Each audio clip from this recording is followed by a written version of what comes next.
بسم اللہ الرحمن الرحیم نحمدہ ونصلی ونسلم علی رسولہ الکریم اما بعد فاعوذ باللہ من الشیطان الرجیم بسم اللہ الرحمن الرحیم جاء الحق وزهق الباطل ان الباطل کان زہوقا صدق اللہ العظیم الصلاۃ والسلام علیک یا سیدی یا رسول اللہ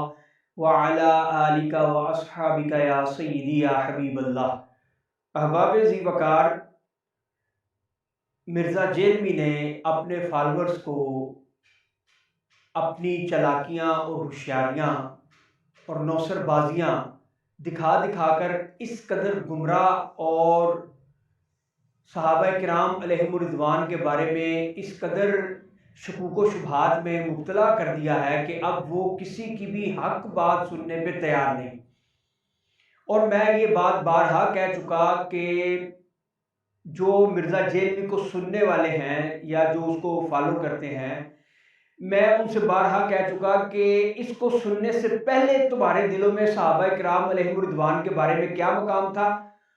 اور جب سے تم نے اس کو سننا شروع کیا اور آج تک اب تمہارے ذہن میں صحابہ کرام علیہم الرضوان کے بارے میں کیسے کیسے شکوک و شبہات جنم لے چکے ہیں۔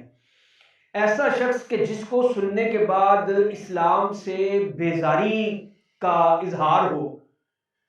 اسلام کے بارے میں دل میں طرح طرح کے شکوک و شبہات جنم لیں، صحابہ کرام علیہم الرضوان مشکوک ہستیاں قرار پا جائیں،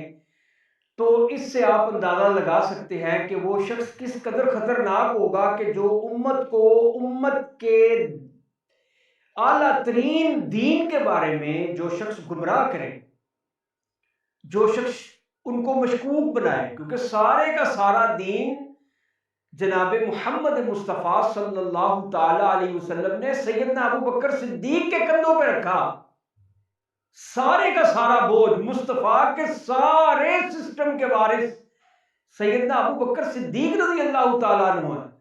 حضور علیہ الصلوۃ والسلام نے سارا دین کا بوجھ سیدنا ابو بکر صدیق کے کندھوں پہ رکھا ہے، اور سیدنا ابو بکر صدیق سے پہلے رب تعالیٰ جل وعلا سے ابو بکر صدیق رضی اللہ تعالیٰ عنہ کو ہمت طاقت لے کے دی، حلم اور بردباری لے کے دی، بوجھ اٹھانے کا مکلف بنوایا پہلے رب تعالیٰ جل وعلا سے، تربیت کی ایسی کہ وہ دین کا بوجھ اٹھا سکے، اور پھر جب وہ اس قابل ہو گئے تو پھر رب تعالیٰ جل وعلا کے حبیب نے اپنے سارے دین کا بوجھ سیدنا ابو بکر صدیق رضی اللہ تعالیٰ عنہ کے کندھوں پہ رکھا، اور آپ نے بخوبی نبھایا، آپ نے اس وزن کو اٹھایا، جو مصطفیٰ چاہتے تھے وہ آپ نے کر کے دکھایا، اور پھر سیدنا ابو بکر صدیق رضی اللہ تعالیٰ عنہ نے حضرت عمر فاروق رضی اللہ تعالیٰ عنہ کے کندھوں پہ وہ بوجھ رکھا،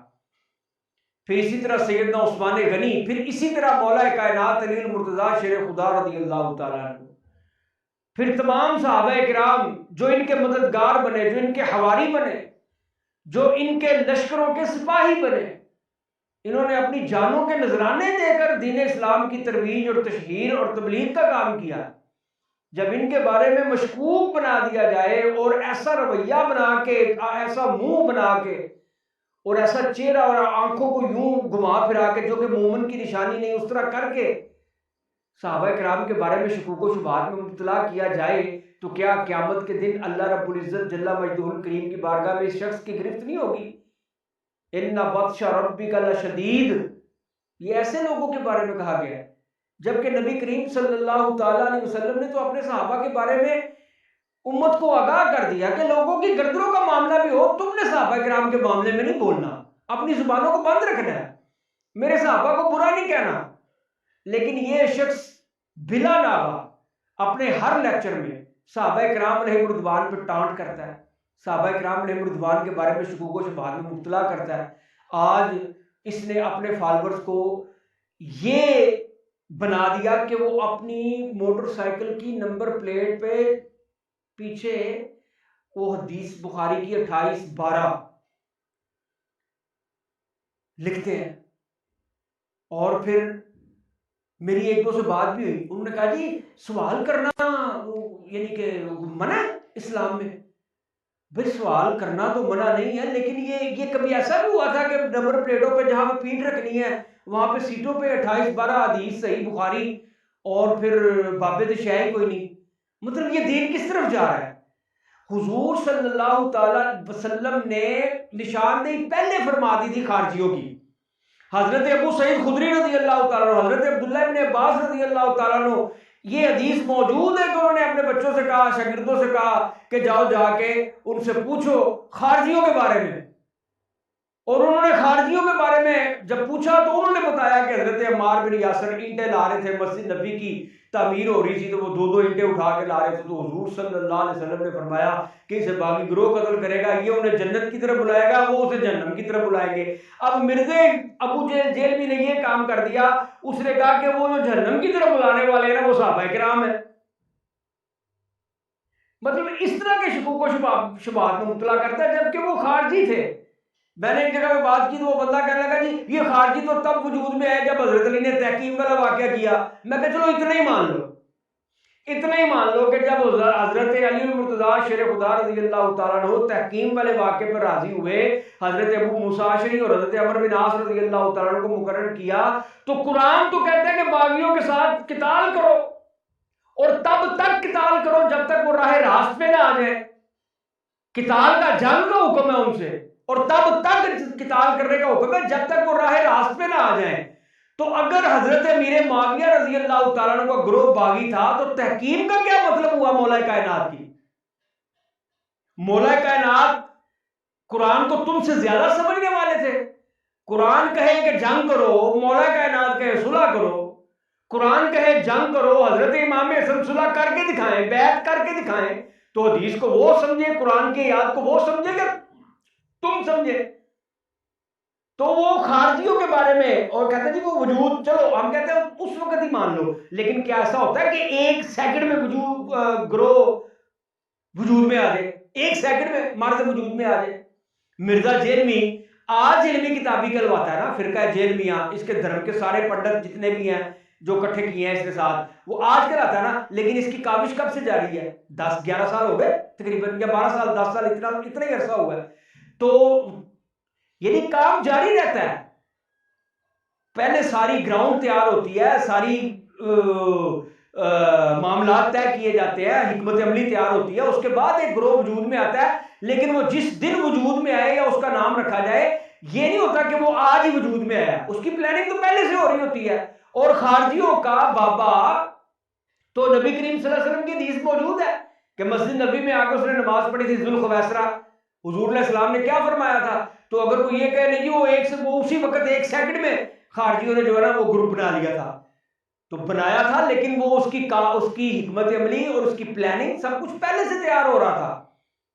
تو وہ 28-12 میں اس خارجی گروہ کی طرف اشارہ ہے. اور بھی اگر کوئی اچھی توجیہ کرے، کوئی اچھی تعویل اس کی کرے تو ہمیں اس سے انکار نہیں ہے. مطلب صحابہ کرام علیہم الرضوان کے بارے میں اگر تم کوئی ایسی بات کرو جو تمہیں خلاف ادب لگے، ان کی شان و شرافت کے خلاف لگے، تو پوری امت کا اجماع ہے کہ اس پہ اچھی اور عمدہ تعویل کی جائے گی. مطلب جن کتابوں سے تم یہ حدیث پیش کرتے ہو اس محدث نے کبھی وہ فہم بیان کیا جو تم کرتے ہو؟ بھئی اب تو کہہ کہ تھاکے کوئی ایک ایسا محدث لا کے دکھاؤ جس کا فہم تمہارے والا ہو. اگر کوئی ایک بھی تمہارے والا فہم نہ رکھتا ہو تو پھر تم علامہ بدر الدین عینی کی ایک عبارت لے کے آتے ہو. ہم کہتے ہیں کہ جو انہوں نے صحابہ کرام کے بارے میں جتنی بھی گفتگو کی جگہ جگہ پہ عمدۃ القاری میں، وہ ان کا عقیدہ ظاہر کرتی ہے. اور ایک جگہ پہ انہوں نے اگر کہا کہ وہ اگر برابر بھی چھوٹ جائے تو کیا وہ اس پہ راضی نہیں ہے؟ یہ عمدۃ القاری والے علامہ بدر الدین عینی حنفی رحمت اللہ تعالی علیہ، یہ ان کا اپنا فہم ہے، اور انہوں نے اگر بغض و عناد رکھتے ہوئے یہ کہا ہے تو اللہ کی بارگاہ میں گرفت ہو جائے گی ان کی. لیکن ہم یہ کہتے ہیں کہ ان سے یہ تسامح ہوا، ان سے یہ سمجھنے میں غلطی لگ گئی. اچھا اب یہ کہیں گے کہ اپنوں کو کہتے ہو کہ غلطی ہو گئی، تسامح ہو گیا، خطا اجتہادی ہو گئی، اور دوسروں میں تم کفر کے فتوے لگاتے ہو اور انہیں گمراہ اور بے دین کہتے ہو کہ یہ صحابہ کے بارے میں اتنی گندی گفتگو کرتے ہیں. تو ہم یہ کہیں گے کہ عمدۃ القاری والے حضرت علامہ بدر الدین عینی رضی اللہ تعالیٰ عنہ کی ساری ہسٹری دیکھی جائے گی، ان کی تمام تصانیف پڑھی جائیں گی، ان کی تحاریر کا، ان کی کتابوں کا مطالعہ کیا جائے گا، ان کی شرح بخاری عمدۃ القاری کو پورا پڑھا جائے گا، جگہ جگہ سے ایک ایک جملہ ان کا نوٹ کیا جائے گا۔ اگر تو جگہ جگہ پہ انہوں نے ٹھوکر کھائی ہوئی، اگر تو جگہ جگہ پہ صحابہ کرام کے بارے میں انہوں نے کوئی غلط بات کی ہو، تو پھر ہم کہیں گے یہ بندہ تو عادی ہے، یہ تو صحابہ کرام کے بارے میں بری بات کرنے کا عادی ہے،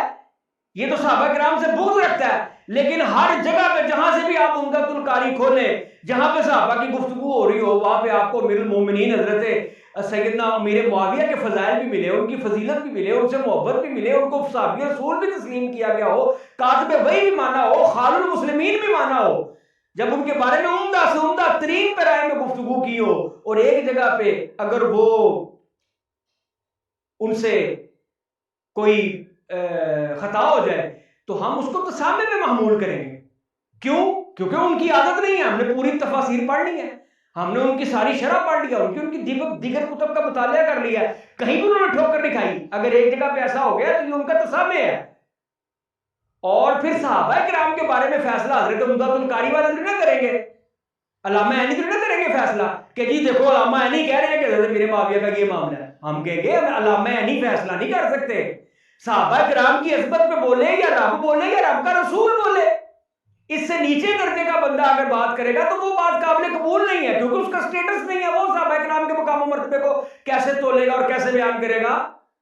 وہ بیان نہیں کر سکتا، اس کی اتنی اہمیت نہیں ہے، اس کا اتنا وزن نہیں ہے۔ کوئی بھی ہو یار، تابعی ہو، خیر التابعین ہو،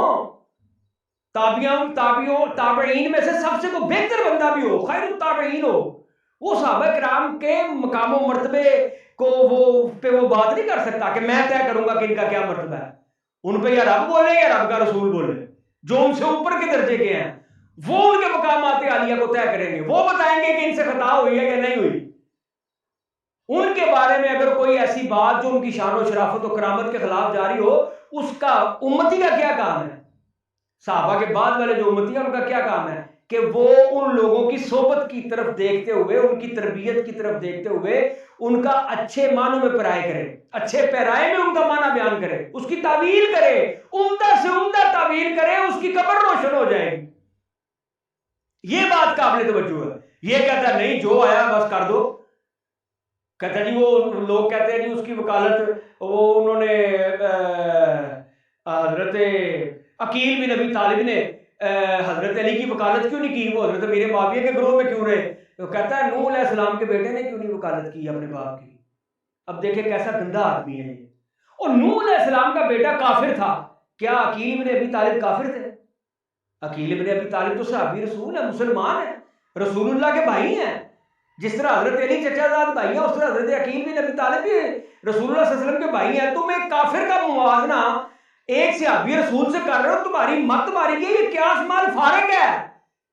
یہ دو ضدیں ہیں جن کو تم ایک جگہ پہ جمع کر رہے ہو، حضرت عقیل کا مولا کائنات کی وکالت نہ کرنا اور نوح علیہ السلام کے کافر بیٹے کا اپنے باپ کی وکالت نہ کرنا، زمین و آسمان کا فرق ہے۔ اور نوح علیہ السلام کے بیٹے کو کہا کب تھا کہ تم وکالت کرو اپنے باپ کی؟ کس نے کہا تھا؟ عقیل ابن ابی طالب کو کس نے کہا تھا کہ آپ جی اب مولا کائنات کی وکالت کریں؟ کسی نے بھی نہیں کہا، ان کو ضرورت ہی نہیں ہے، وہ وہ حضرت علی کے بھائی ہی رہے، حضرت میرے باپ ان کا اجتہاد تھا، وہ حضرت میرے باپ کے گروہ میں رہے، اگرچہ وہ بعض روایات میں آتا ہے کہ انہوں نے کسی جنگ میں حصہ نہیں لیا، لیکن وہ حضرت میرے باپ کے گروہ میں تھے۔ اس میں کیا اختلاف ہے؟ اب اس نے کیا کیا؟ اس نے کہا میں ٹیلنٹ ہی ان کو کھانے کا اور حوث کا پجاری بنا دیا، اس پہ غیرت آدمی نے، اس سطح سے گرا ہوا یہ بندہ ہے۔ حالانکہ حضرت عقیل ابن ابی طالب مولا علی کے بھائی تھے، جیسے جعفر تھے، اس خاندان میں وہ ان کے پیٹوں میں وہ کچھ نہیں تھا جو مرزا جیلوی کے پیٹوں میں۔ لہذا اللہ رب العزت سے دعا ہے کہ اللہ تعالی ہمیں حضور صلی اللہ علیہ وسلم کے صحابہ کی غلامی میں زندہ رکھے اور ان کی غلامی میں موت نصیب فرمائے، اور آپ بھی اپنے بچوں کو اس جانور سے بچائیں جس کا نام مرزا جیلوی ہے۔ وآخر دعوانا ان الحمد للہ رب العالمین۔